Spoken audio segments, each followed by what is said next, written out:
Hello students, আমি Nitish sir জ্ঞানজ্যোতি coaching সেন্টারের পক্ষ থেকে তোমাদের প্রত্যেককে জানাই আরো একবার স্বাগত। তো স্টুডেন্টস, আজকে আমি তোমাদের সঙ্গে আলোচনা করব বিকেইউ অর্থাৎ বাঁকুড়া ইউনিভার্সিটির অধীনস্থ যে সমস্ত ছাত্রছাত্রীরা যারা বিভিন্ন কলেজগুলোতে পড়াশোনা করছো তাদের আজকে মেজর পেপার 7 সোসিওলজি থেকে ভীষণ গুরুত্বপূর্ণ একটি টপিক, সেটা হলো দারিদ্রতা সম্পর্কে কিন্তু আজকে আলোচনা করব। ক্লাসটি শুরু করার পূর্বে তোমাদেরকে বলে রাখি, যারা এখনো আমাদের চ্যানেলটিকে সাবস্ক্রাইব করোনি তারা অবশ্যই চ্যানেলটিকে সাবস্ক্রাইব করে পাশে থাকা বেল আইকন অল প্রেস করে দাও, যাতে নেক্সট টাইম থেকে কোনো ভিডিও আপলোড করলে তার নোটিফিকেশন তুমি সবার আগে পেতে পারো। এছাড়া যারা ভাবছো যে অনলাইনে আমাদের ক্লাস জয়েন করবে, আমাদের থেকে নোটস নেবে, তারা অবশ্যই যোগাযোগ করো আমাদের অফিসিয়াল নাম্বার 7076398606 নাম্বারে অথবা 6295916282 নাম্বারে। তোমাদের টোটাল কোর্স ফি রয়েছে তোমাদের এই সাধ্যের মধ্যে জাস্ট 1199 রুপিস পুরো সেমিস্টারের কোর্স ফি, কিন্তু আমরা এখন সম্পূর্ণ অফারে দিচ্ছি, বিনামূল্যে কোর্স প্রোভাইড করছি। মাত্র 99 রুপিস রেজিস্ট্রেশন ফিসের বিনিময়ে তুমি পুরো কোর্সটা আমাদের কাছে পেতে পারো। তো দেরি না করে আজই যোগাযোগ করো আমাদের সঙ্গে এবং যুক্ত হয়ে যাও আমাদের অনলাইন ক্লাসে। চলো শুরু করছি আজকের ক্লাসটা, দারিদ্রতা সম্পর্কে বিস্তারিত আলোচনা। কি বলেছে দেখো, দারিদ্রতা একটি জটিল এবং বহুমাত্রিক সামাজিক সমস্যা। দারিদ্রতা বলতে যার মধ্যে অভাব অনটন আছে, যে হয়তো সেভাবে অর্থ উপার্জন করতে পারছে না, তাকে আমরা কিন্তু দারিদ্র বলি, তাই না? তো বলছে যা শুধু আর্থিক অভাবের মধ্যে সীমাবদ্ধ কিন্তু নয়। আমার আজকে অর্থ নেই তার মানে আমি দারিদ্র, কিন্তু সেটাই কিন্তু নয়।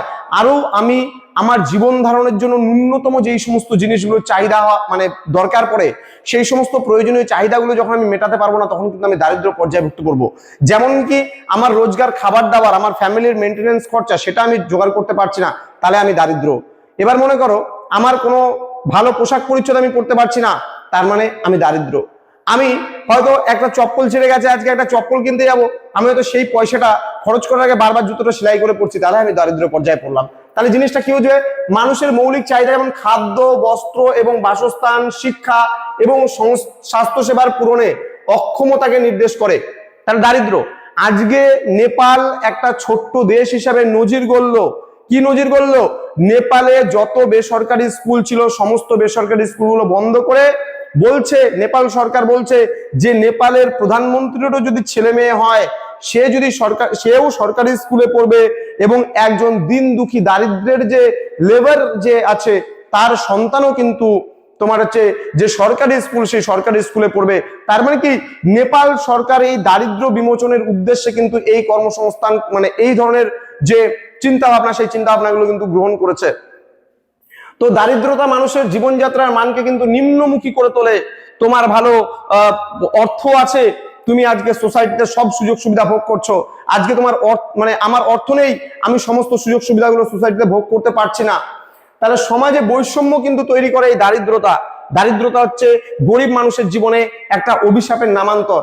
বলছে দারিদ্রতার মূল কারণগুলো বহুমুখী: দ্রুত জনসংখ্যা বৃদ্ধি, সীমিত প্রাকৃতিক সম্পদ, অপর্যাপ্ত কর্মসংস্থান, শিক্ষা ও স্বাস্থ্য সেবার অভাব এবং দুর্নীতি ও সমস্যার প্রধান কারণ। এছাড়া প্রাকৃতিক দুর্যোগ, রাজনৈতিক অস্থিতিশীলতা এবং অসম অর্থনৈতিক নীতিও কিন্তু দারিদ্রতা বাড়াতে পারে দিনের পর দিন। আচ্ছা, এবার আমরা দারিদ্রতা সম্পর্কে আরো কিছু পয়েন্টস এখানে তুলে ধরছি। যেমন দারিদ্রতার প্রভাব কিন্তু সমাজের প্রতিটি স্তরে পরিলক্ষিত হয়। এটি সমাজে মানে অপরাধ প্রবণতা বৃদ্ধি করে। অপরাধ প্রবণতা কেন বৃদ্ধি করে? আমি আজকে আমার ছেলে মেয়েকে ভালো স্কুলে পড়াতে পারছি না, তার মানে কি সে একটা কোন রকম স্কুলে পড়াশোনা করছে, সেখান থেকে হয়তো শিক্ষা ব্যবস্থার মান অতটা উন্নত নয়। তাহলে আজকে যখন কম্পিটিশনে যাবে তখন কিন্তু ওর সমবয়সী যারা রয়েছে তাদের সঙ্গে কিন্তু সে পেরে উঠবে না। তাহলে আমাকে ভালো শিক্ষা দিতে গেলে আমাকে কিন্তু আমার দারিদ্রতা বিমোচন করাটা খুব প্রয়োজন, তাই না?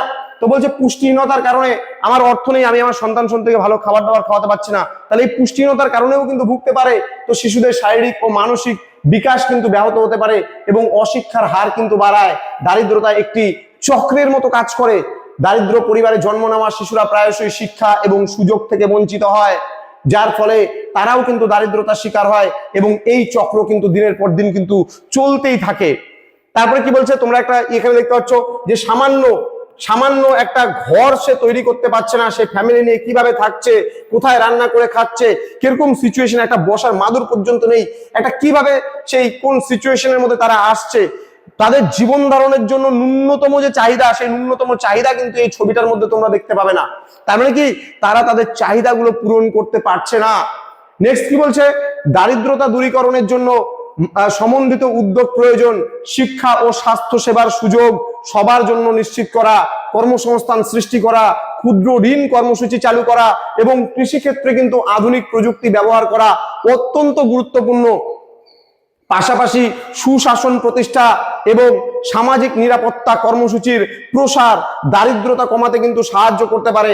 সরকারের পাশাপাশি বেসরকারি সংস্থা হতে পারে এবং সমাজের প্রতিটি মানুষের সম্মিলিত প্রচেষ্টা ছাড়া কিন্তু দারিদ্রতার মতো একটি জটিল সমস্যা থেকে মুক্তি পাওয়া সম্ভব নয় বা ভীষণ কঠিন কাজ। তাহলে আজকে দারিদ্রতা বিমোচন করতে গেলে, আজকে সোসাইটির সমস্ত স্তরের মানুষকে একত্রিত করতে হলে, সমস্ত সভ্যতার মানুষকে এগিয়ে নিয়ে যেতে গেলে আজকে চীনের মতো হতে হবে, আজকে নেপাল একটা ছোট্ট দেশ তার মতো চিন্তাধারা করতে হবে, আজকে কার্বন ফ্রি স্টেট ভুটানের কথা চিন্তা করতে হবে। পৃথিবীতে এরকম অনেক দেশ আছে যারা ছোট দেশ হওয়ার পরেও এত সুন্দরভাবে সমস্ত কিছু ম্যানেজমেন্ট সিস্টেমটা করছে, কিন্তু আমাদের ভারতবর্ষে কিন্তু দারিদ্রতা দূরীকরণ কিন্তু পসিবল হচ্ছে না। এখানে রাজনীতি কোন জায়গায় পৌঁছে গেছে তোমরা কল্পনা করতে পারবে না। সামান্য যে গরিব মানুষের পক্ষে কথা তোলে তাকে পার্লামেন্ট থেকে বহিষ্কার করা হয়, এরকম ধরনের সিচুয়েশন। এবং যারা যে সমস্ত নেতা নেত্রীরা পার্লামেন্টে আছে তারা ছোট জগন্নাথের মতন বসে থাকে, সাধারণ মানুষেরা দুটো কথা বলে না। যেই সাধারণ মানুষ তাদেরকে ভোটে জয়যুক্ত করে তাদেরকে পার্লামেন্টে পাঠায় যে তাদের জন্য আওয়াজ তোলার জন্য, তাদের সুযোগ সুবিধাগুলো তুলে ধরার জন্য, কিন্তু সেখানে গিয়ে তারা যেন বোবা হয়ে যায়, ছোট জগন্নাথ হয়ে যায় এবং নিজের আখের গোছানোটাই কিন্তু তাদের মূল ভাষা হয়ে দাঁড়ায়। তো আজকে যদি তারা দুর্নীতিবাজ থেকে নিজেদেরকে মুক্ত না করে, তাহলে কিন্তু আমাদের সোসাইটিতে আরো দারিদ্র্যের সংখ্যাটা দিনের পর দিন বৃদ্ধি পেতে শুরু করবে, ধনীরা আরো ধনী হতে শুরু করবে এবং গরিবরা সারা জীবন ধরে কিন্তু ওই একদম গন্ধে নালিকা কিরা যে জিনিসটা কথা বলে সেখানেই কিন্তু তারা থেকে যাবে। তাদের সামাজিক বিকাশ ঘটবে না, তারা পিছিয়ে পড়ে থাকবে। তাহলে যেই জনগণের ভোট নিয়ে আজকে আমি নেতা মন্ত্রী হয়েছি, সেই জনগণকে ভুলে গেলে কিন্তু আমার চলবে না। তাহলে দারিদ্রতা বিমোচন করাটা কিন্তু খুব গুরুত্বপূর্ণ একটা কাজ। আজকে নেপালের জেনজি গভর্নমেন্ট যে সিচুয়েশনে যে জায়গায় দাঁড়িয়েছে, আজকে সেই ছোট্ট একটা দেশ হয়ে চিন্তা করছে যে আমার দেশের কি করে আমি ডেভেলপমেন্ট ঘটবো। আজকে ভারতবর্ষকেও সেই চিন্তাটা করতে হবে।